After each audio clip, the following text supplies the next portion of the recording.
সব ঠিকঠাক থাকলে আগামী 1 আগস্ট বিতর্কিত লেখিকা তসলিমা নাসরিন কলকাতায় আসছেন।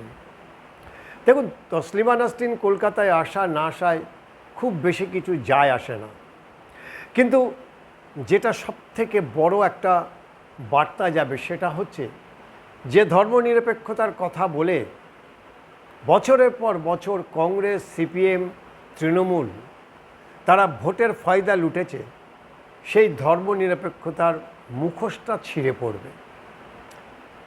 বিজেপি মৌলবাদী দল, হিন্দুত্ববাদের দল এই তকমা লাগিয়ে বিজেপিকে দীর্ঘদিন একঘরে করে রাখা বা সমাজ থেকে বিচ্যুত করে দেওয়া এই মিলিত শক্তির একটা তাদের ষড়যন্ত্র বা চক্রান্ত ছিল। আর সে বিজেপির আমলেই বাংলাদেশের নিষিদ্ধ লেখিকা তসলিমা নাসরিন তিনি কলকাতায় পা রাখছেন দীর্ঘ 19 বছর পর।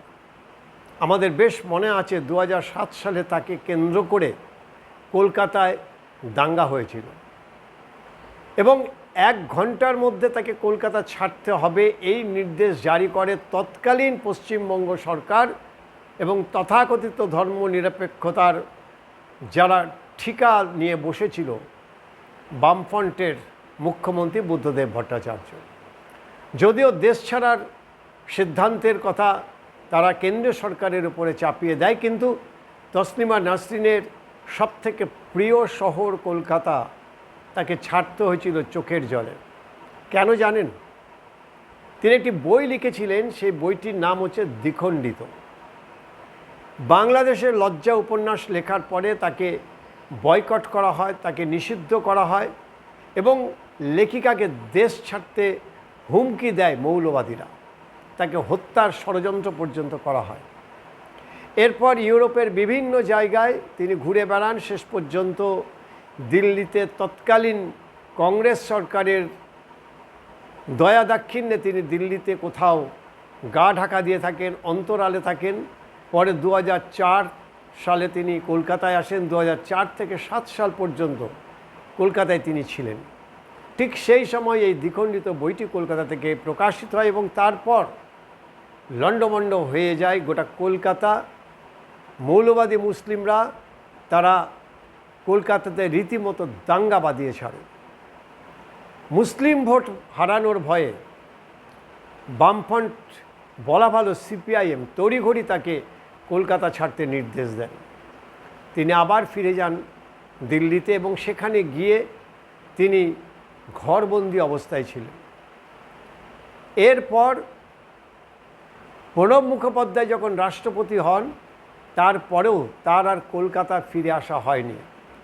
মনে প্রাণে বাঙালি এই তসলিমা নাসরিন তিনি চেয়েছিলেন তার সারা জীবন তার প্রিয় কলকাতা শহরে কাটিয়ে দেওয়ার জন্য। এই দীর্ঘ তার অন্তরালে থাকার জীবন, তিনি কখনো কোনো বই মেলায় ডাক পাননি, কোথাও বই প্রকাশের সুযোগ পাননি। অথচ মুক্তমনা তসলিমা নাসরিন তিনি সাহিত্যপ্রেমী ছিলেন। একদিকে তিনি বাংলাদেশের নামী গাইনোলজিস্ট ছিলেন, তেমনি পাশাপাশি তার উপন্যাস, তার কবিতা মনে দাগ কেটেছিল। কিন্তু হলে কি হবে? সাহিত্যপ্রেমী বুদ্ধদেব ভট্টাচার্য বা সাহিত্যপ্রেমী সিপিআইএম তাকে তো বাংলা ছাড়া করেছিলেন, আর জীবনেও তিনি বাংলাতে ফিরে আসতে পারেননি। এবং যে মমতা বন্দ্যোপাধ্যায় তিনি নিজেকে ধর্মনিরপেক্ষতার নাকি একটা মূর্তিময়ী একজন হিসেবে চিহ্নিত করেছিলেন, তার দীর্ঘ 15 বছরের মুখ্যমন্ত্রিত্বকালে তিনি কোনো দিন তসলিমা নাসরিনকে পশ্চিমবঙ্গে আসার জন্য আমন্ত্রণ জানাননি। আর আমন্ত্রণ কারা জানালো? চরম হিন্দুত্ববাদী, হিন্দু মৌলবাদীর দল বিজেপি সরকার তাকে সাদর আমন্ত্রণ জানিয়েছেন। এবং আপনাদের বলে রাখা ভালো যে এই মুহূর্তে তসলিমা নাসরিন প্রধানমন্ত্রী নরসিংহ রাও এবং স্বরাষ্ট্রমন্ত্রক, একই সঙ্গে প্রতিরক্ষা মন্ত্রকের কঠোর নিরাপত্তার মধ্যে চিত্তরঞ্জন পার্কে একটা বাড়িতে তিনি খোলামেলাভাবে বসবাস করছেন।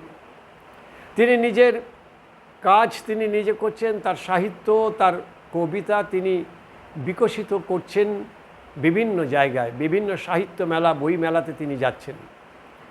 মুক্ত মনা মুক্ত ধারার চিন্তাধারার এই লেখিকা এখন দিল্লিতে মুক্ত অবস্থায় তিনি ঘুরে বেড়াচ্ছেন। ধর্মনিরপেক্ষতার যে কি মারাত্মক হতে পারে তিনি প্রত্যেকটি ছন্দে, প্রত্যেকটি কবিতায়, তার লেখায় তিনি তুলে ধরেছেন। এবং তিনি বলেছেন যে ধর্ম ব্যক্তিগত কিন্তু রাষ্ট্র সবার। রাষ্ট্র আর ধর্ম যখন মিলে যায় তখন প্রথম খাড়াটা নেমে আসে মহিলাদের ওপরে, নারী জাতির ওপরে। তাই ধর্মীয় এই রাষ্ট্রীয়করণ বা রাষ্ট্রকে ধর্মীয় করার বিরুদ্ধেই তিনি লিখেছিলেন। আর তাতেই তিনি রোষে পড়েন মৌলবাদী মুসলিমদের চোখে। পশ্চিমবঙ্গ কি খুব পিছিয়ে ছিল? মুক্তমনা পশ্চিমবঙ্গ, কলকাতাতে নাকি তার মুক্ত চিন্তাধারা নিয়ে কলকাতা চলে। যাদবপুরের তথাকথিত বুদ্ধিজীবী ছাত্রছাত্রীরা কথায় কথায় তারা গণতন্ত্র, তারা ধর্মনিরপেক্ষতা, আজাদির জন্য তারা লড়াই করে। কোথাও একবারও তো তসলিমা নাসরিনের জন্য তারা কখনো চিৎকার করেননি।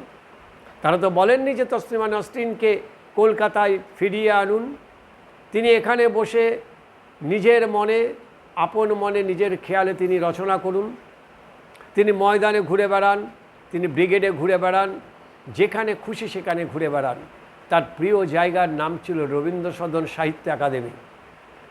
বিভিন্ন জায়গাতে তিনি ঘুরে বেড়াতে ভালোবাসেন, কিন্তু তাকে সে সুযোগ দেওয়া হয়নি।